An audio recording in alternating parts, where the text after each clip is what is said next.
Are you guys able to see my screen?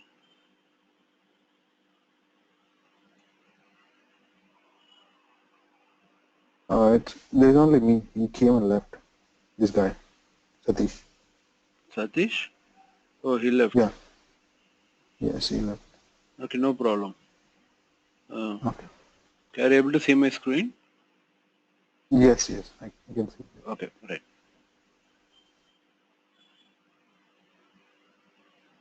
So in the last class, we have discussed with the permissions like sticky bit and the umask value and all those things. So now we're gonna discuss about this something and special permissions. Okay, that is SUID and SGID. So what is the use of this SUID and the SGID?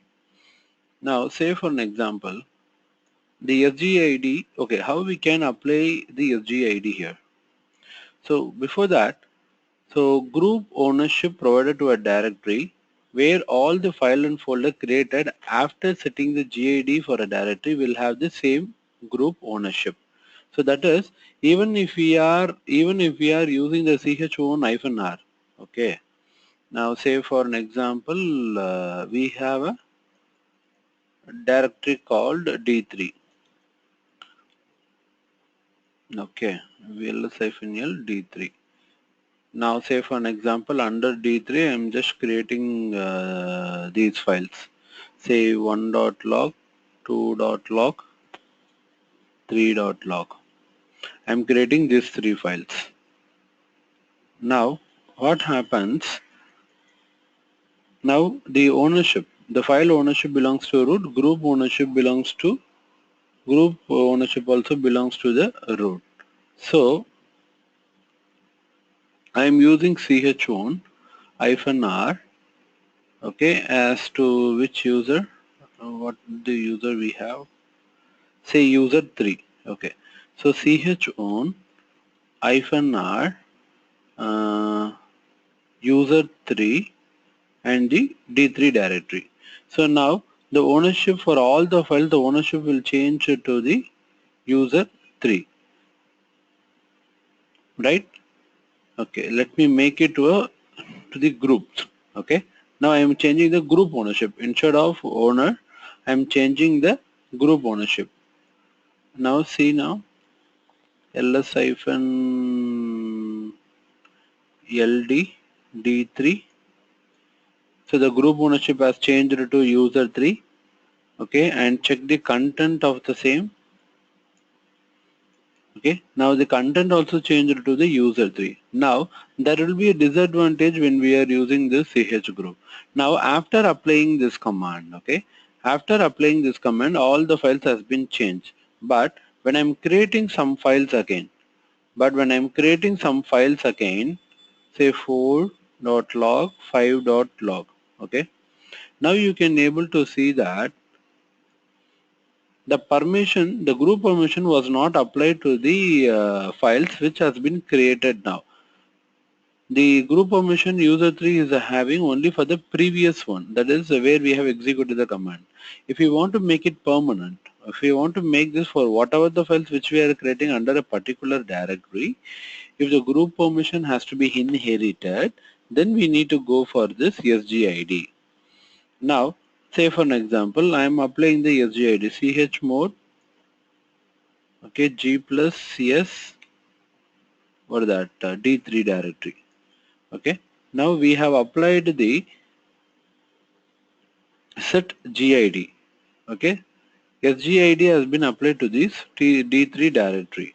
To verify that, you can use this command. See here, that can you able to see an yes over here?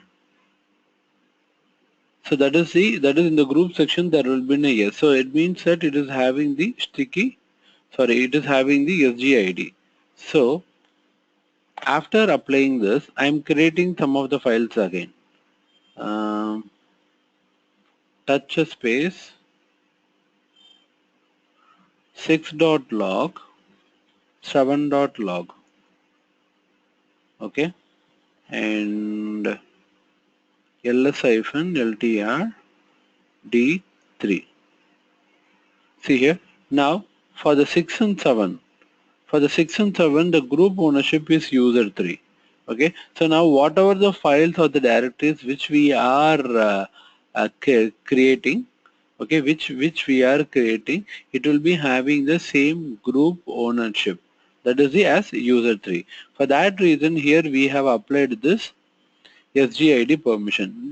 Applying the SGID permission can be this way, G plus S, or if it is a numeric, you can apply this way, that is 2 7 7 7. So here the 2 indicates for the sticky bit per SGID, okay, and 1 indicates for the sticky bit permission. So this is how the work of the SGID here, and then the SUID. Okay, what is the use of the SUID here? Now say for an example,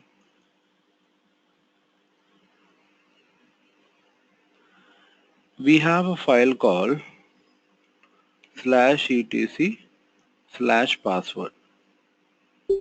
Okay, and if you look at this file /user/bin password. Okay, now this file is having the SUID. You can able to see a yes in the owner section. You can able to see the yes in the owner section. Actually, this file is a password command file, the password which we use to change for the user. Now if I want to change the password for the user, I can go ahead with this command. Okay, so when we are using this password command, this file will be called. Now using a root user, he will be able to handle this, but even the other people, okay, but even the other users can able to use this password file, but it will be running under the name of a root user, not by the normal user. Okay, it will be running by the name of, see, even if Ramesh runs this, it will be only running in the name of root and not in the name of Ramesh. Even if Arun is running, it will be running in the it will be running in the name of root and not by the user Arun. So that is the use of a SGID here.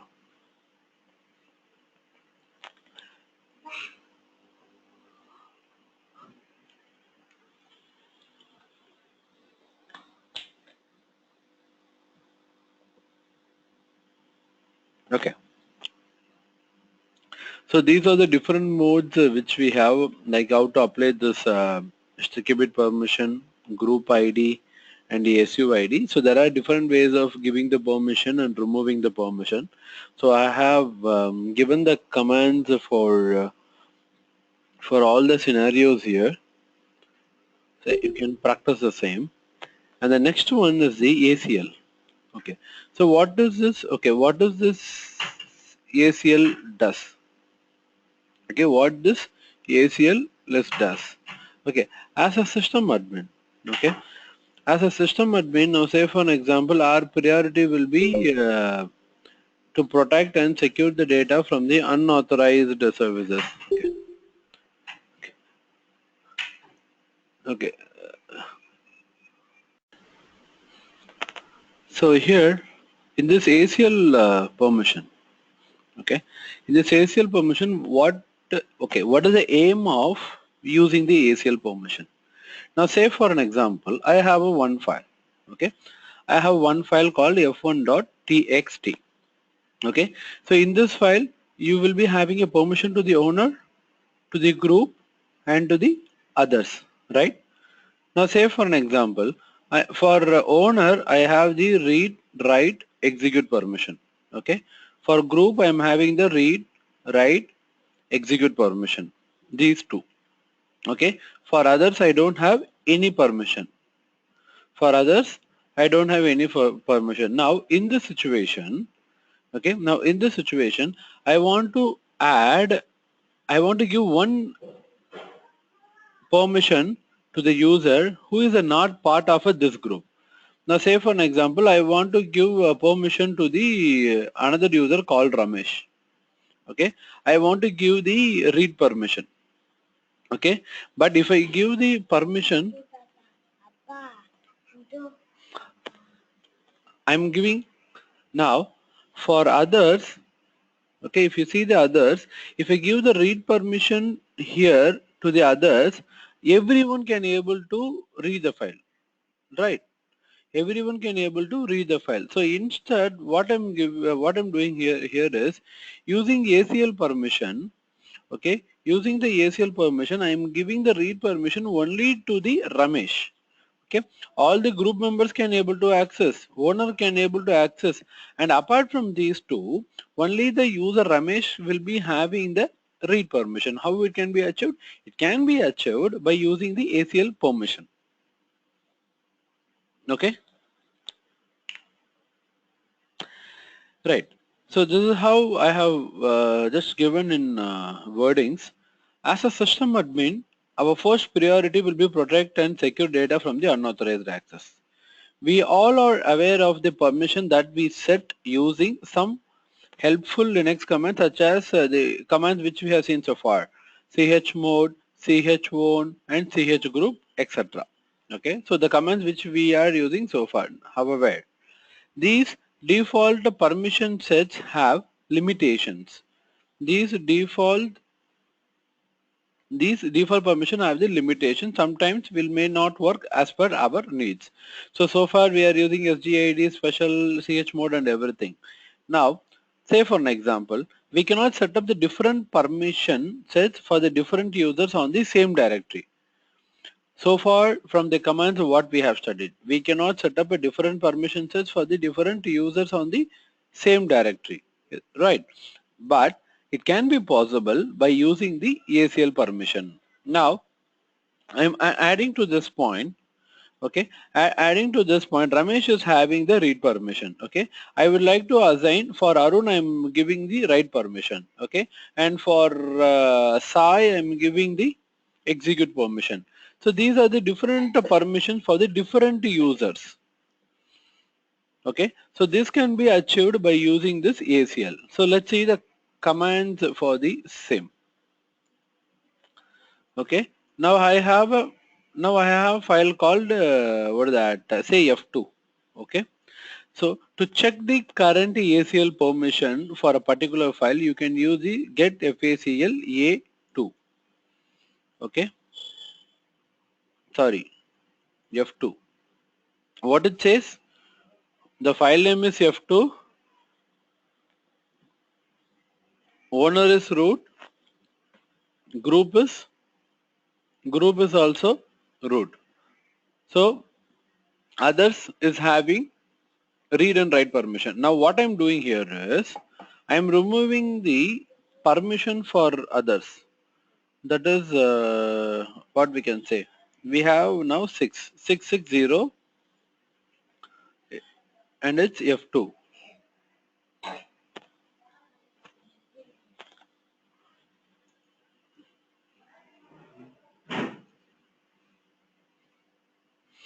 Now we can able to see for others there are no permission. Now I'm going to set the ACL permission here. So set, let's see what are the users which we are going to make it, tail etc.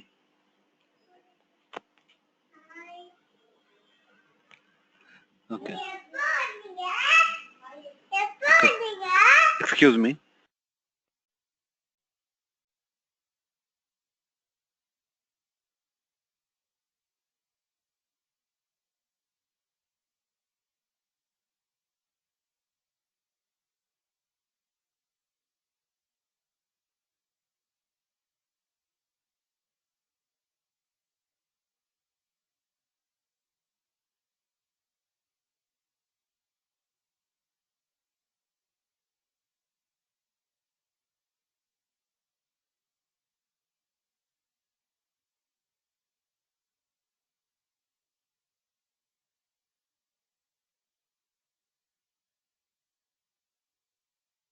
Okay. So I'm going to use this user 2 and user 3. So set FACL, I am assigning the ACL permissions here. Set FACL -m, okay, user 2, okay, and I am giving the read permission. Okay, use for user 2 is the username and what type of permission which we are giving, okay, and for which file, F2, okay, and I am giving for user 3 the write permission, okay. Now check the ACL permissions for this file. The owner, okay, the user we say here, the owner is having read write. User 2 is having the read permission. User 3 is having the write permission. The group is having the read write permission as MS and the mask value. Okay, and the others is having no permissions. So by this way, now user 2 can able to read the file and the user 3 can able to edit the file. So is that clear, guys, for this ACL? Yes. Okay. So here I have given the same commands here to check and to make it in the other sessions and also. Okay. The next one, the file descriptors. Okay. The file descriptors. In the file descriptors, we will be using these three: std in, std out, and the std error. That is standard input, standard output, standard error. Okay, and mainly you need to concentrate on this number 0, 1, and 2. We will be using these numbers for this. Now, see, so override. So this greater than symbol will override the contents or redirecting. This greater than symbol will override the contents or redirecting, and this one will be appending the data. Now, say for an example, I have two files. Okay, say I have one file called Chennai. This is Chennai. CH, okay, cat space Chennai, and I have one more file. Say for an example, I have some file called as an Bangalore, okay, which doesn't exist. Okay, so now here when I call the file, okay, when I call the file to print something, okay, I can able to see the content. Okay, this is the output. Okay, so when I don't want the output to be listed here, I'm just redirecting that to the op.log file. Okay, I am redirecting that output to the op.log file by this having a number 1 greater than. See here, the std out, redirecting the output by using the number 1. Okay, and now I'm opening a file which is not available. Okay, this is called as a error message. This is called as a output message. Now I would like to redirect the error message to a file, that is cat space Bangalore 1 greater than op.log. Okay, 1 cat space Bangalore 1 greater than op.log. What was happened here? I was not able to redirect it, but the output is getting redirected here, right? Here when I use this 1 greater than, output is getting redirected. Can you tell me why the error message is not getting redirected here?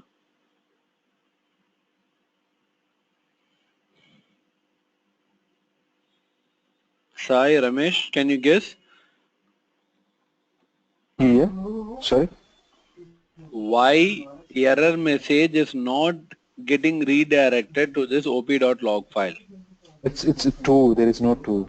Correct. So here we are supposed to have a number 2, that is 2 is for the standard error. See, this is a very important thing where we will be using the file description when we are writing the shell scriptings. Okay, so now I am able to redirect the error message also. Now say for an example, I have both the content Chennai, Bangalore.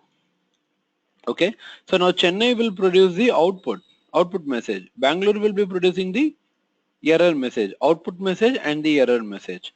So can we do like this? op.log 2 greater than error.log. So I'm capturing output in one file and I'm capturing error message in a separate files. So output in one file and the error message in the separate files. So check the same op.log and cat space error.log. Okay, so this is Chennai cat, and here I can able to see the error message. So output in one file and the error message in one file. Now, so there will be a scenario.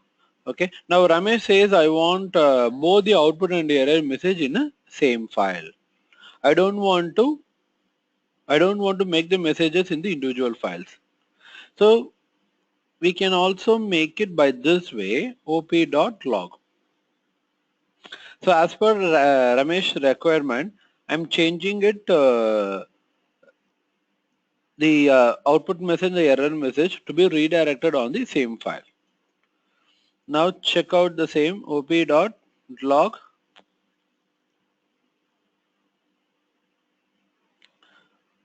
Okay, see here. Can you guys able to see this is Chennai and this is that is the error message from the Bangalore file. So I have both the output and the error message in the same file. Okay, so this is how we will be using this std out and the std header. And then next, if you see what is this redirecting to the same terminal and the /j/null file. Now the same command can be also written by this way, that is to minimize the command. To minimize the command, I can also write it by this way. So what does it mean? Okay, here we have this, what we have written. We have written the Chennai, okay, cat space, sorry. Okay, we have written as cat space Chennai, Bangalore, right? And 1 greater than op.log and 2 greater than and an ampersand symbol 1. Okay, I'm not good in putting the ampersand symbol, or let me try it.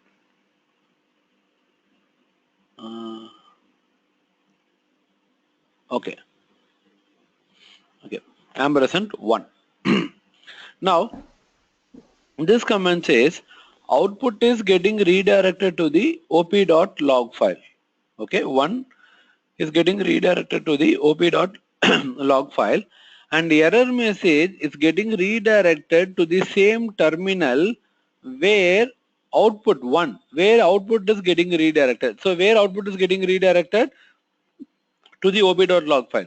So since we have pointed to the same terminal of the one, now this will also get redirected to the op.log file. So that is the meaning of this ampersand symbol.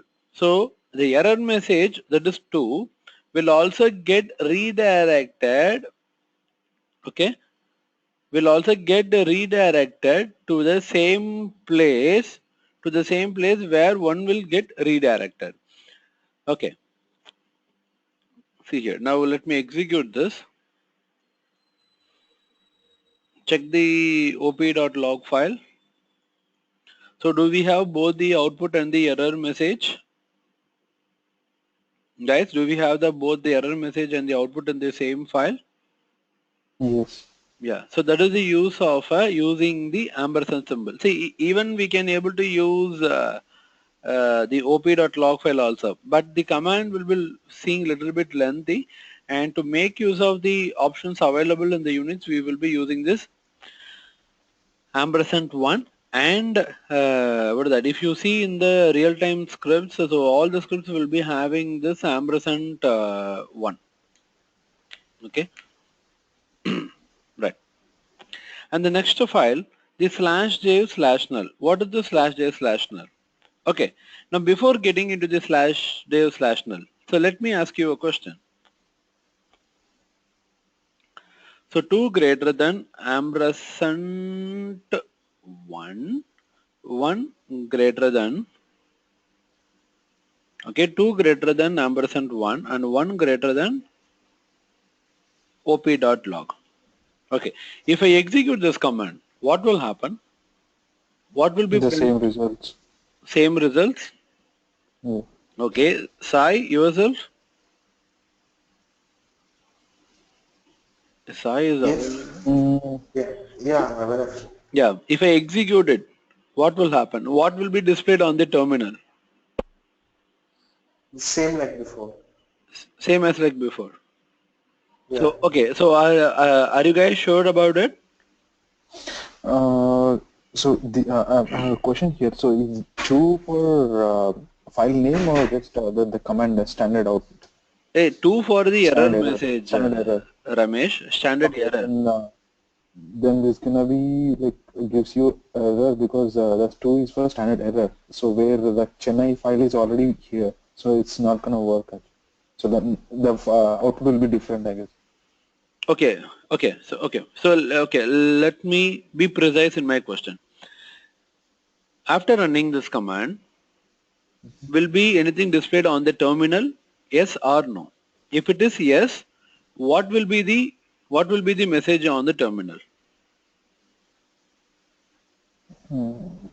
If it is going to display something, what it is going to display? I guess the maybe error message will come. Okay, and the output message?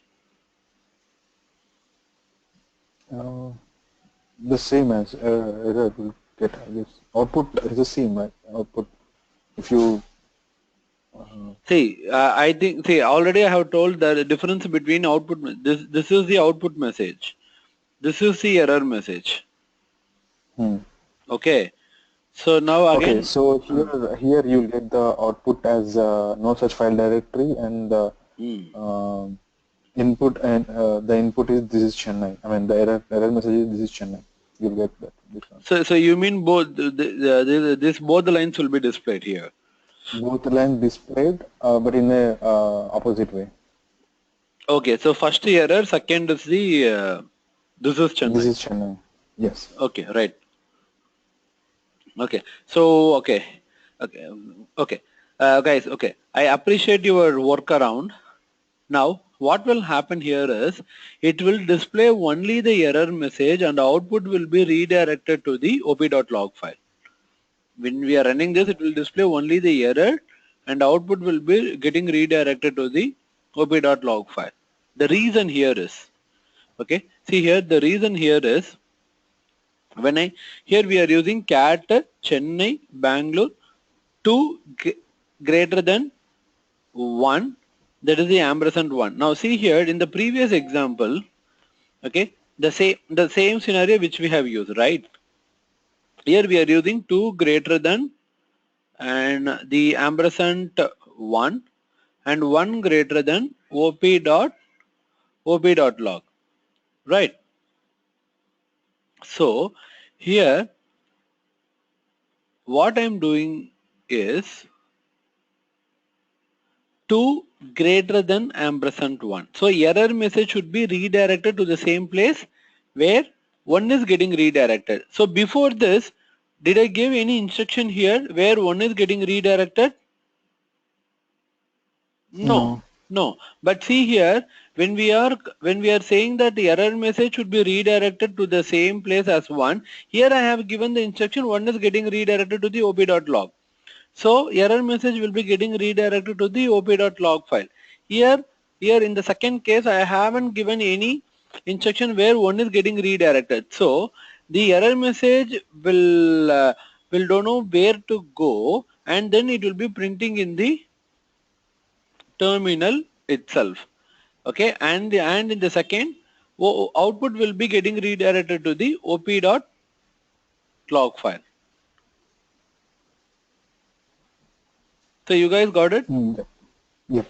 See here we have clearly made the instruction step by step. First, output should be getting redirected to the op.log file, and a second error message should be redirected to the same place where output is getting redirected. But here I am saying error message should be redirected to the same place where output is getting redirected, but here we have not given any instructions. So after making this instruction only, we are having the instruction for the output. So this error message will display in the terminal itself, and output will be getting redirected to the op.log file. So if you see here now, error messages on the terminal, and if you check the op.log file, we have only the output. See, we will be writing many scripts, okay, to automate. Okay, to automate, we will be writing many scripts. So we will be not, say for an example, the script is running for 2 days. Okay, the script is running for 2 days. You know, say for an example, I am creating, okay, I am creating some backup script. Okay, backup.sh, okay, which will be running for some 2 days. Okay, so will the system admin will be watching, will be monitoring the status for each and every minute for the 2 days? Is that possible? No. So what he will be doing is he will be redirecting an output to one file, say op.log, and he will be redirecting the error message to another file. So at end of, say for an example, 2 days means if this is running on Saturday and Sunday. Okay, if this is running on Saturday and Sunday, on Monday when he is back to office, okay, on Monday he will be checking these 2 files to check the status of a script. So what are the output which it has thrown, and what are the error message which it has thrown? Or if you want to make it in one file also, you can make it. The script can be run in one file, that is 1 greater than op.log, okay, 2 greater than, what is that, the ampersand 1. So I can able to see both the output and the error message in the same file on Monday. Okay, for this reason this file descriptors is being used. Now here is another scenario. I am redirecting, say, okay, let's comes to the error message. Okay, the error message is being redirected to the terminal, right? The one option to the default terminal, and the second option here we are redirecting to a file. Okay, and here the third one I want to, okay, I'm just redirecting to a trash. That is, trash is nothing but, here the file is called /dev/null. If you see here, the /dev/null, here it is called as error bucket, where incoming data will be trashed immediately. Okay, now Sai is having a scenario. Okay, I don't want print it in the terminal. Okay, I don't want the error message to be printed in the terminal. I don't want the error message to be saved in the file. Okay, I want to trash it immediately. I don't want to save anywhere else. Okay, it should not be printed and it should not be saved to a file. So I will be using this /dev/null file. Now see here, I can use the same command, Chennai the Bangalore 2 greater than /dev/null, cat space Chennai space Bangalore 1 greater than op.log 2 greater than /dev/null. Let's see, you can able to see the op.log file. We have the output. Check the /dev/null file, empty. Always this null file will be empty. So whatever the data which comes in, okay, so whatever the data, okay, so whatever the data which comes into the null file, which will be trashed immediately, and always it will be having the size as 0. Okay, something this is called as the error bucket. Okay, So that is all about the file descriptors. I have given the same examples here. You can watch the video, or you can also take the help from this document also. So is that clear, guys? Yes. Okay. Yeah, yes. Okay. And okay. Try to implement on your own, and you will be having a better understanding of the same. Yeah. Yeah.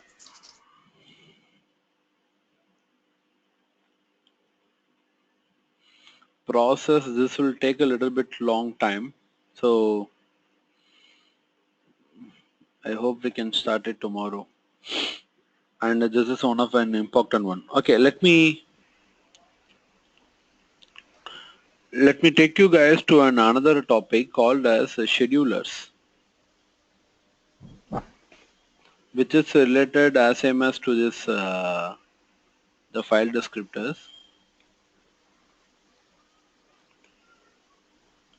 Okay, so here schedulers. What is these schedulers? Run a job in a specified timing. Okay, I can say automate a job. Okay, to automate a schedulers is used to automate a job and run a job in a specified timing. So for this case, we are using two tools, or we are using two commands. One is at and cron tab. Okay, so here what does this at will do? At will do a one-time job scheduler, and okay, and where it cannot be edited. So when you have created a job, okay, now say for an example you are making and this particular script has to Sunday, it needs to run at the Sunday 10 a.m. okay, but you don't want to, but you want to change the timing as 9 a.m. In that case, you cannot edit it. You need to delete that job and you need to create the new one here. Okay, so here the commands used with this at command. Now say for an example, I'm just creating one job at, now it's 9:03. Okay, I'm creating one job at 9:05. Okay, so what is the job? I'm just listing the content of the password file. Okay, so it says job 1 has been assigned on Sunday, Jan 22 at 9:05 a.m. Okay, so now what will happen is this command will be automatically executed at 9:05. If you want to check what are the commands which we has been queued, you can able to use this ATQ command. So there is one job at the queue. Now AT at 10, okay, at 10 a.m. I'm assigning another command. So uptime. Okay, to check how long the server is running, I'm using another command. See now we have two jobs. One will be running at 9:05 and another will be running at the 10. Another will be running at the 10. So using these two, okay, where we can able to see the output message. According to our command, AT is the command to execute a job at a specified timing. ATQ is to list the pending jobs. So what are the jobs which needs to be executed from the ATQ? And next, if you want to see the content, see just by executing this ATQ command, you cannot able to see what the actual job is doing. So for that case, you can use AT-C to check the content. The number is here is the second job. Okay, here the number is the second job. See here, you can able to see at this line. Okay, at the fourth line from the bottom, what is the command which is going to execute? Uptime. And if you check for the first one, okay, cannot find job number 1 because I think it is got executed. So currently we have only one job on the queue. So okay, now I'm saying that this job is executed. So where I can able to see the output? Okay, where I can able to see the output here? We can able to see the output at a file called /var/pool/mail/root. Okay, For root user, you can check in root. For other normal users, for other normal users, you can able to check in their own names. /var /mail /spool /var /spool /mail and the root user. See, in this file, am I having the output of cat space /etc/password file? Am I having that? Yes, yes. So here, because the time has been done, that is for the first job, here I can able to see the output. And also for the second job also, you can able to see the output in the same file, that is /var /spool /mail and the /root. So see, by this way, you can able to make it the different timings here. Here I made it as 10 a.m. You can make it as Sunday. Okay, you can then it will be it will be running the job in the next Sunday, or if you want a particular date, you can make it as June 30. It will be running on the June 30. That is on the specified date, and so on. Here I have given the same examples here. Now you can able to see the examples. See here. 10 a.m. at the coming Sunday. Okay, 10 a.m. on July 25. Okay, if you want to mention the here also, you can able to do this by this way. So here the next month means the same day. If it is a 15, if it is a Jan 15, it will be executing on the February 15. If it is Jan 15, it will be executing on the February 15. Scheduled task. Okay, so if it is 10 a.m. tomorrow, so tomorrow it will be executing at 10 a.m. So at now plus 1 hour. So if it is now the 11 a.m., it will be executing in the 12 a.m. Okay, so like that here we have having different formats of timing. Now another command here is the ATRM. If you want to remove a job, okay, if you want to remove, just say for an example, I don't want that particular job needs to be executed. Okay, so for that case, first list the jobs which is currently available. Okay, list the jobs which is currently available, and then you can delete it. ATRM 2. Here 2 is the job number. Okay, now ATQ. Okay.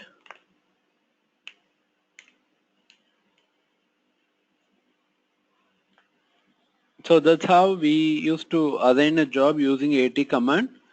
We will assign a job using AT command, list the jobs using ATQ, okay, and check the content using AT-C, and remove the AT commands by using ATRM, okay, and then check the output in the /var /spool /mail and the particular username. Okay, so this is how we can. Here, Yeah, tell me. I have a small question here.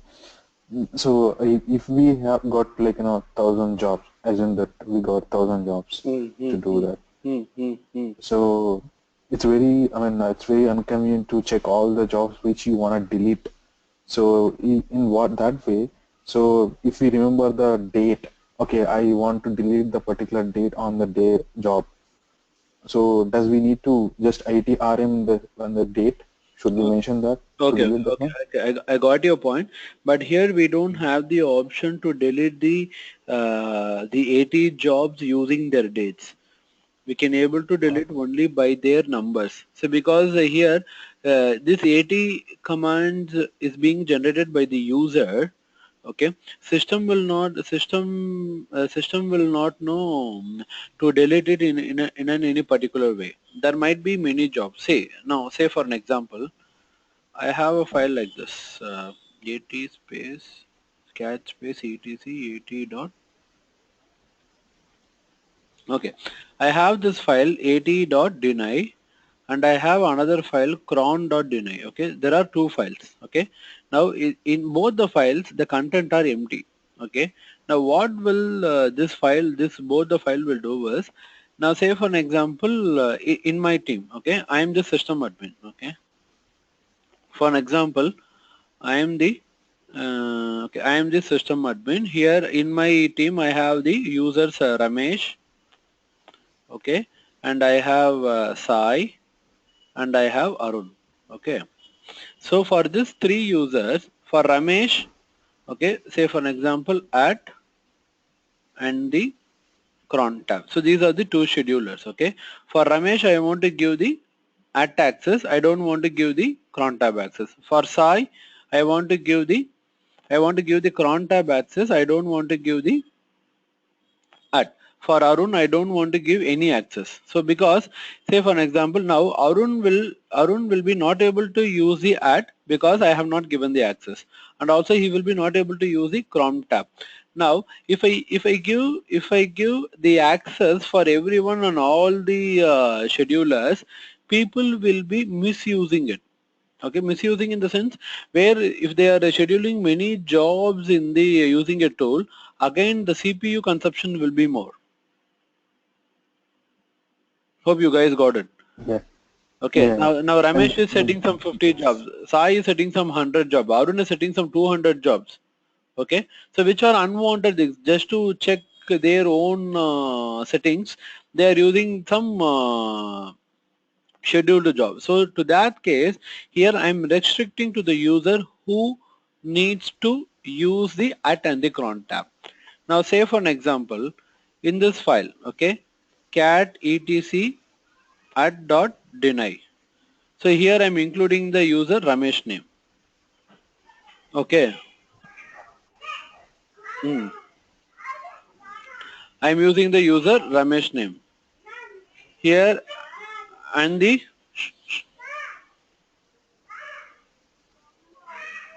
here I am using the cron tab.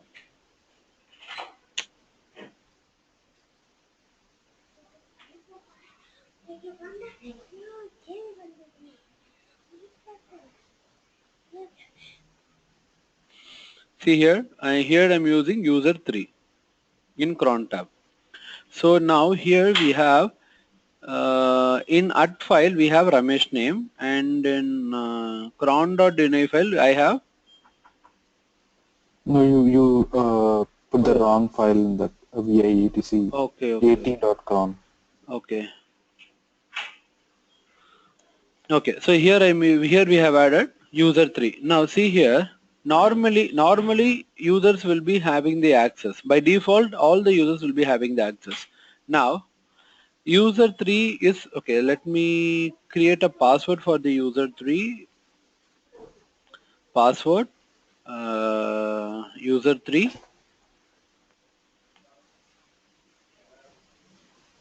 Okay, so now user 3 is logging in.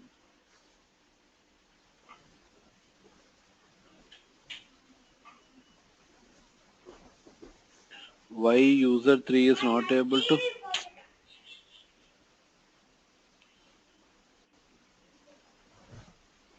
Okay, he is using KSH. By default, bash will be running. So I'm just adding user 2 here, another user.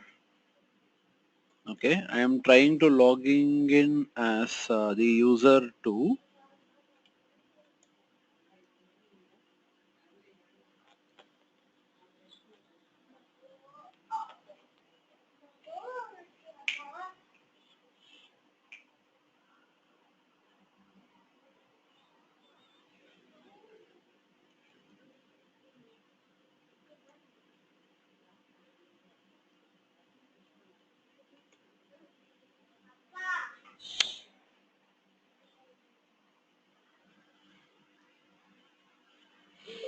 I'm just assigning the password for the user 2.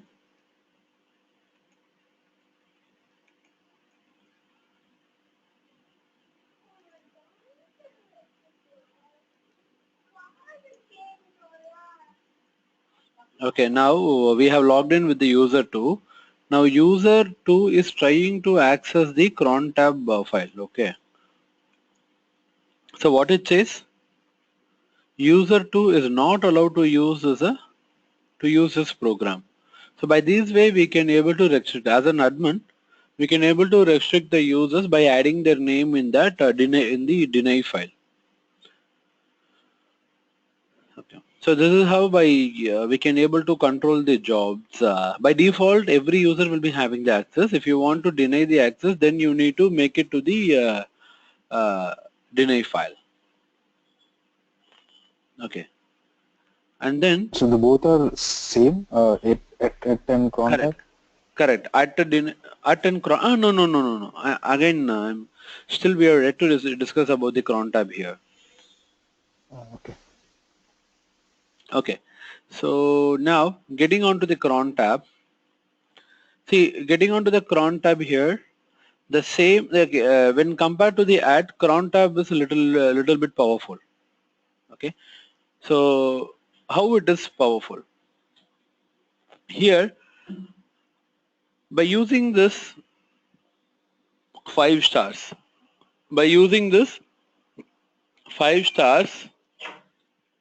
this command can be controlled. So what is this 5 stars? The first one is a minute, 0 to 59. Okay, minute is a 0 to 59, and the hour is 0 to 23. Okay, and the next one is the day of a month. So 1 to 31. So from 1 to 31 month, here we will be having it. And the next one, month of the year, 1 to 12. Okay, and the last one is the day of a week, which we can assign it for Monday or Tuesday. And here the 0 indicates for the Sunday. Now, if we have the everything as a star, okay, if we have everything as a star and followed by a command, it means that this command will be executing for every minute, because the minimum time cron can assign a job in a minute and not in a seconds. Now see here, I'm just making an cron tab using for this root user. The command to assign a job is cron tab -e. It means that I'm editing the cron tab file. Okay. Initially the cron tab file will be empty. So here I'm making the 5 stars. Okay. So here we have seen what the 5 star does. Okay. And here I'm executing one command. Say I just want to print some messages here. Okay. There's the echo hi. I'm redirecting. Okay. I'm redirecting that to my terminal. Okay, so where you want to print it? Where you want to print it in a terminal or you want to print it in a file? So either way you can use this. Now I'm printing in my I'm printing in the terminal here. To check the terminal number, you can use this command, that is tty/dev/pts0. Now if you wait and see, it will be printing the hi message for every 1 minute on your terminal. Just keep monitoring the screen, which will be printing the hi message here.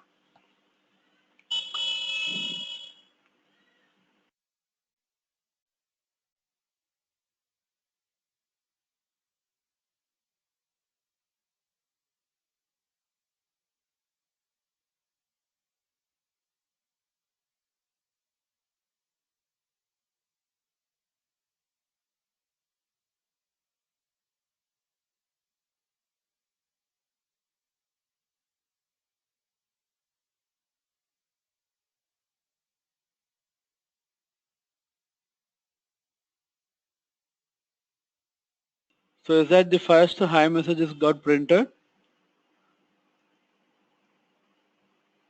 Yes. So it will print every minute? Yeah, every minute. If you wait for 5 minutes, 5 hi messages will be there. So it means that the particular command is running for every 1 minute. Now say for an example, if you want to monitor your disk sizes, your memory sizes for every 1 minute, if you want to take some statistics report, okay, you can just schedule a script and you can call the script using a cron tab where the script will be running for every 1 minute and you can able to see the output. What was the usage at 11 a.m. and what was the usage at 11:30 a.m. You can able to see the values for every 1 minute.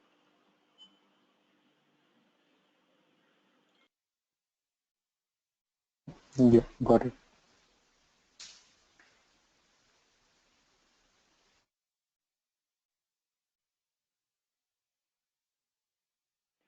Okay. Now, okay, let me use it by now in the another way. Um, the same message here, I'm printing as hello. Okay, I'm redirecting to a file. Okay, I'm redirecting to a file that is /root and say cron.log. Cron.log. So we have one job which will be printing the hi message in the terminal, and we have another job which will be printing in the cron.log. So for every 1 minute it will be printing the hi message in the cron.log. You can see whether do we have got any output in the cron.log. Yes, we have one output. If you check at the 23rd minute, if you check at the 23rd minute, it will be having.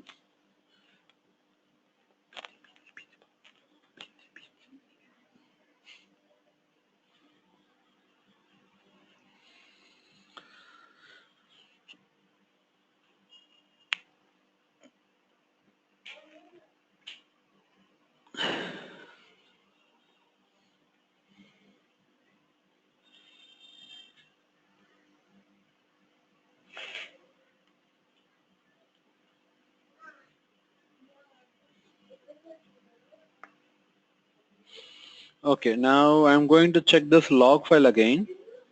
You can able to see the another hello here. Okay. Now, say for an example, I have a script. Okay, I have a script like this. Say support dot. Okay, see I have one command date here. Okay, and a uptime command. Okay, and I'm printing the current shell. Okay, what is the current shell? And I'm printing the current log name. Okay, and I want to know about the kernel name. Okay, so all these commands I'm going to put it on a single file. I'm going to put it on the single file. Now say for an example echo.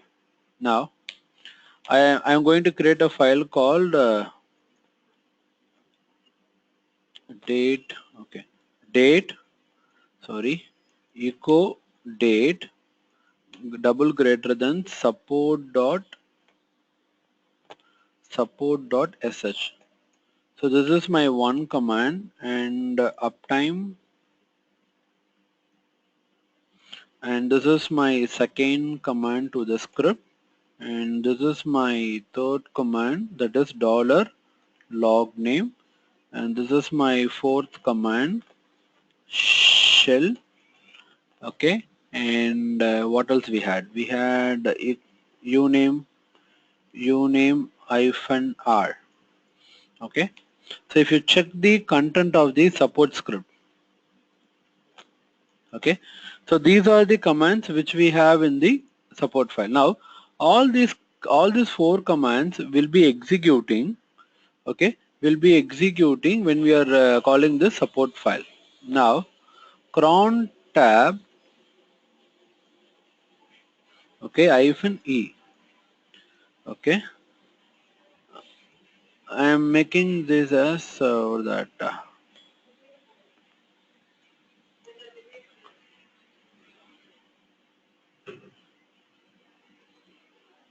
bin bash root support dot sh, okay, where the output should be redirected to the cron.log. Okay, let it be cron.log. Okay, so now what it will do this, the bash environment will be running this support.sh script where the output will be redirected to the cron.log file. So this is how we will be scheduling the, this is how we will be scheduling the cron dot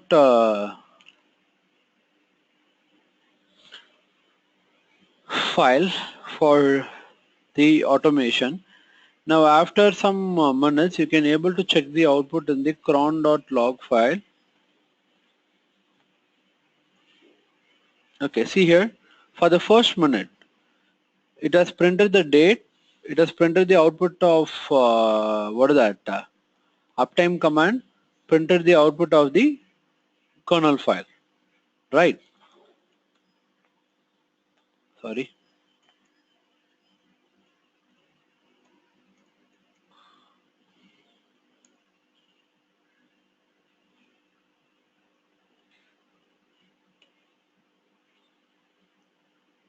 So now, so in the cron tab, if you want to suppress any commands here, okay, you can just use a hashtag at the starting of the line, so that it means it will be not considered for the execution.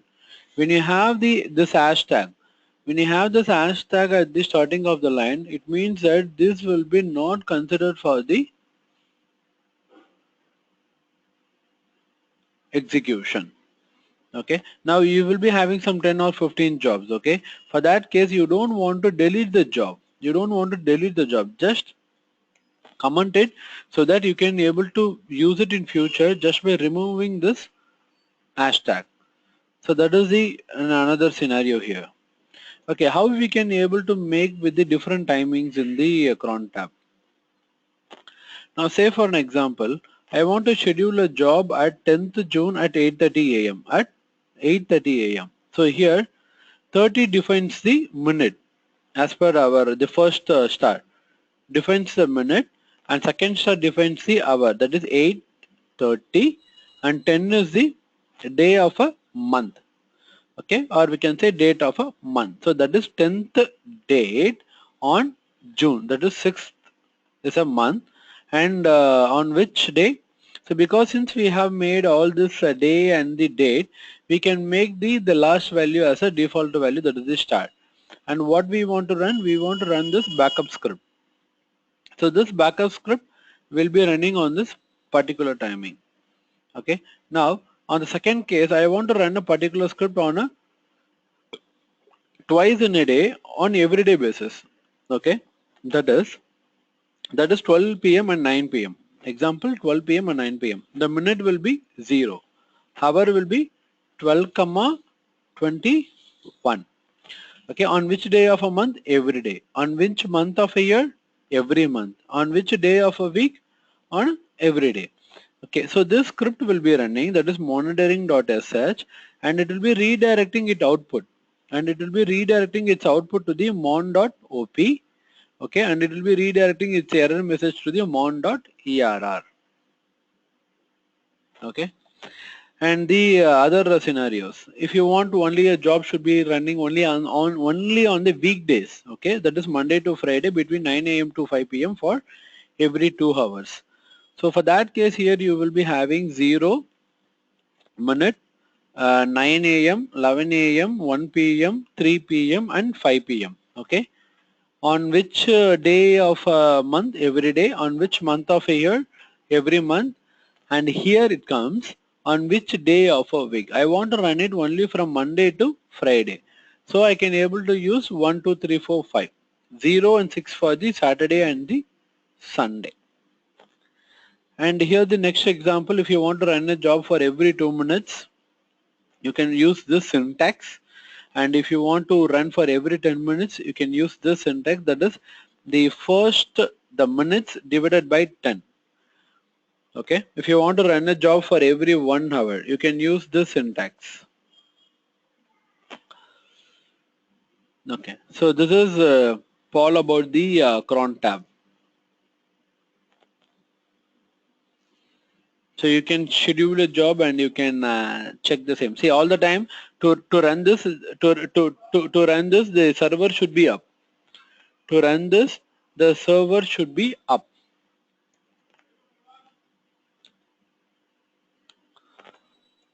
Okay. So if you have any questions, you can ask me, guys.